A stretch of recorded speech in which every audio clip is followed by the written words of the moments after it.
Hacalımur adlı kəndləri var. Mən də bu Xəlfəli kəndində doğulub böyümüşəm. Bunlar da mənim kəndçilərim.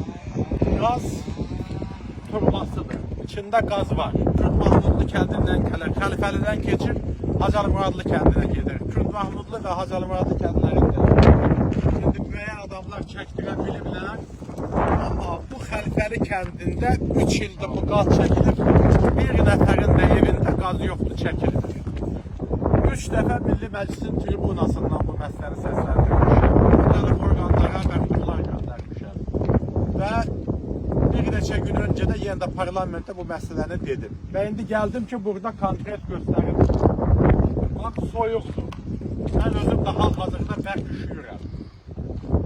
Bu qaz turbası da gedir. İndi bu insanların o ümumi yığıldığı bir yerdir. Hər bir insanın həyətindən bu turba keçir.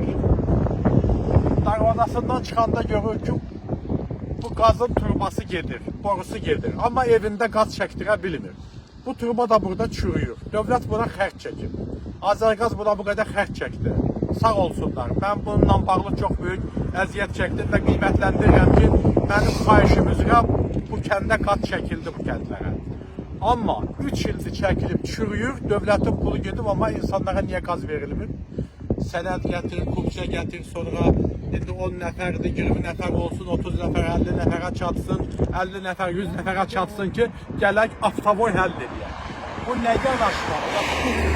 Cəmaat yazıq deyil, evindən çıxır kölə, görür ki, uşağı doğurur, xəstəsi doğurur, evində qocası var və düşünürlər ki, və bizim kəndimizin də bir deputatı var. Əgər bir kəndin deputatı var, bu deputata hörmət qoyub, yaxşı bu qazı çəkdinizsə, əgər burada qaz verilmirsə, bunu niyə çəkirdiniz? Gəlin sökül aparımda. Sökül aparımda. Mən müraciəti eləyirəm Azərqaza.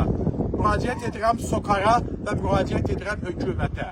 Baxın, çağırın, müzakirə eləyin, görün, bu problem niyə həll olmur? Nədir problem? Əgər insanların düşünsəniz ki, hamı sənəd düzəldəcək, bu kənddə hər kəsin o imkanı olmayacaq sənəd düzəltməyə. O imkanı yoxdur. Yaxşı, 10-15 nəfərin imkanı oldu, düzəltdi. Onlar, insanlar bugün 100 manat, 50 manata ehtiyacı olur ki, ailəsini saxlasın. Heç kimin gedib 1000, 2000, 3000, 5000 verib sənəd düzəltmək imkanı hazırda yoxdur. Bələdiyyənin, icra hakimiyyətinin nümayəndəsinin arayışı ilə deyirlər ki, bu ev bunundur, tüküb budur, onun arayışı ilə insanlara qaz çəkilməlidir. Yazıqdır bu kəman, vallahi yazıqdır. Mən yeri gəlmişkən, bu indi mən bunu öz kəndim, Xəlfəli kəndinin misalında dedim. Amma Azərbaycanın müxtəlif yerlərində bu problemlər var və bu problemlərə bir dəfəlik nöqtə qoyulmalıdır. Laf günü sabahdan qərar verilməlidir ki, bələdiyyənin və icra hakimiyyəti nümayəndəsinin arayışı ilə insanlara qaz çəkilsin. Allah köməyiniz olsun.